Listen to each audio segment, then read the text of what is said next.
If you grew up in the 90s, you probably say sorry more than you realize. Not because you're guilty, not because you're weak, but because somewhere along the way you learned that friction was risky. Watch a 90s kid bump into someone. They apologize. Watch them disagree in a meeting. They soften it. I'm sorry, but half the time they didn't actually do anything wrong. Now compare that to Gen Z. They'll say what they mean.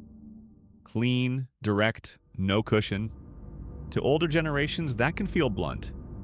To 90s kids, it feels exposed. And that reaction isn't random. The 90s were a transition decade.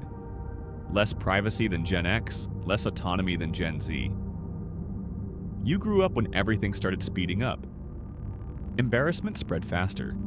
Feedback got louder. Mistakes lasted longer. Not permanently, but long enough to sting. So your nervous system adapted. It learned to reduce friction before it formed. An apology became a preemptive move. Not an admission of guilt, a social stabilizer. And here's the part most people miss. Sometimes what looks like empathy is actually anxiety management. That's uncomfortable. But stay with it. When you say sorry before stating an opinion, you lower the emotional temperature. When you soften a boundary, you reduce pushback. When you apologize for taking space, you reduce resistance.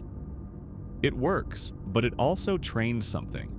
If you constantly smooth tension, you reduce exposure to conflict, and exposure is how tolerance builds.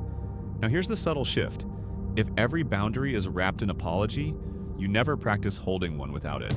That doesn't mean you're fragile, it means you were optimized for stability. There's a difference. Gen X was optimized for compression. Gen Z is optimized for autonomy.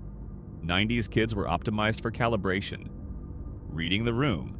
Managing tone. Smoothing edges. You became socially fluent, but fluency can turn into reflex, and reflex can turn into identity. If you're a 90s kid watching this, you probably don't even notice it anymore. You say sorry when someone bumps into you. You ask a question. You send a follow-up message. You express frustration. It feels polite. It feels responsible. It feels mature. But here's the question that changes everything. Are you repairing harm or protecting yourself from friction? Because those are not the same thing, and that distinction is where this gets deeper. So what were 90s kids actually protecting themselves from? Not punishment, not rejection, unpredictable social consequences. The 90s weren't fully analog, they weren't fully digital. Feedback sped up, embarrassment widened. Reputation became visible. Not permanent yet, but public enough. That kind of instability trains vigilance. And vigilance doesn't look dramatic. It looks like scanning. Tone shifts matter more. Facial reactions matter more.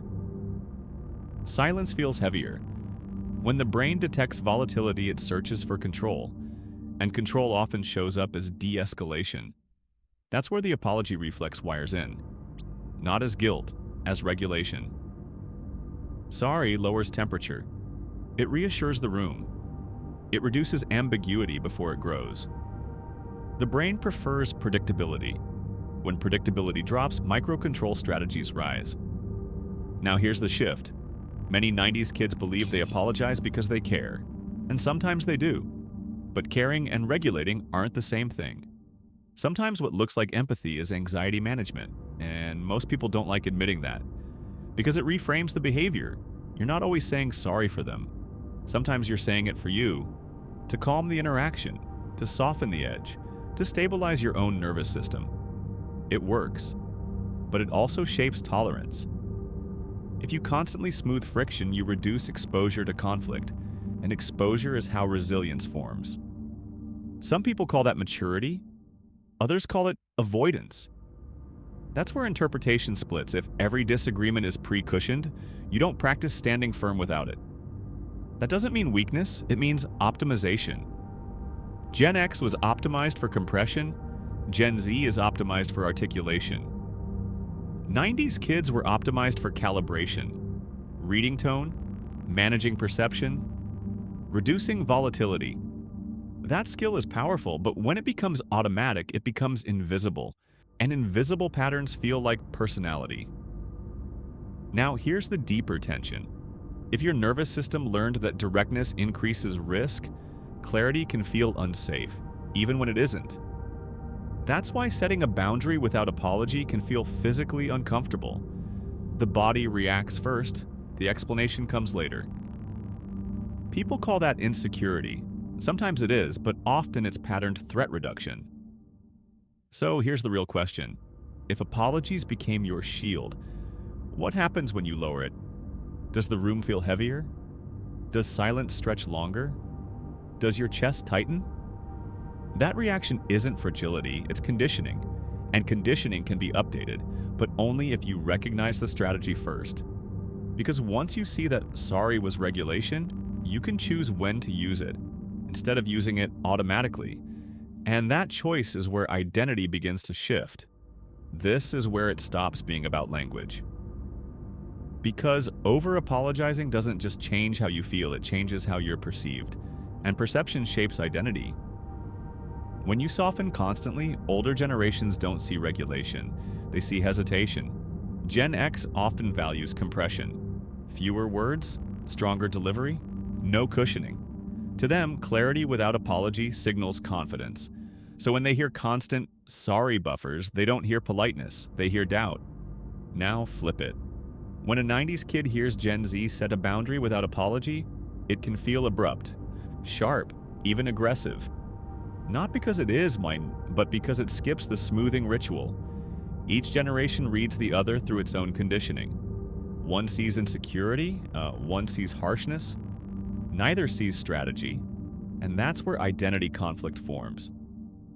Now here's the uncomfortable layer. If you apologize too often, people begin to expect it. You become the considerate one, the easy one, the one who never pushes. That feels safe, until it costs you influence. Because identity built on constant smoothing reduces perceived authority. Now here's the provocation. If your reflex is to apologize first, you are subtly lowering your status in the interaction. Not intentionally, structurally. Apology language often signals, I might be wrong. I might be overstepping. I might need permission. Over time, that teaches people how to treat you. That doesn't mean stop apologizing. It means know why you are. There's a difference between, I'm sorry I hurt you, and sorry to bother you. Sorry for asking. Sorry, but one repairs harm. The other reduces presence. That distinction changes everything. Now zoom out. Gen Z's boundary clarity can unsettle 90s kids. Not because it's wrong, but because it removes the cushion. There's no apology handshake, just the message. And that can feel destabilizing if you were trained to smooth first. But here's the final shift. The strongest communicators aren't the ones who apologize constantly, and they're not the ones who never apologize. They're the ones who can switch, who can repair harm without shrinking, who can be direct without aggression, who can tolerate silence without filling it. That's adaptability. And adaptability always outperforms reflex. So if you're a 90s kid watching this, you don't need to become blunt. You don't need to overcorrect. You just need awareness. Notice when sorry repairs something real, and when it protects you from discomfort. Because discomfort isn't always danger. Sometimes it's just clarity without a cushion. Now here's where this gets interesting. Gen X believes interruption built toughness. Millennials believe emotional awareness built empathy. Gen Z believes boundaries build stability. All three are partly right. But here's the question that divides people.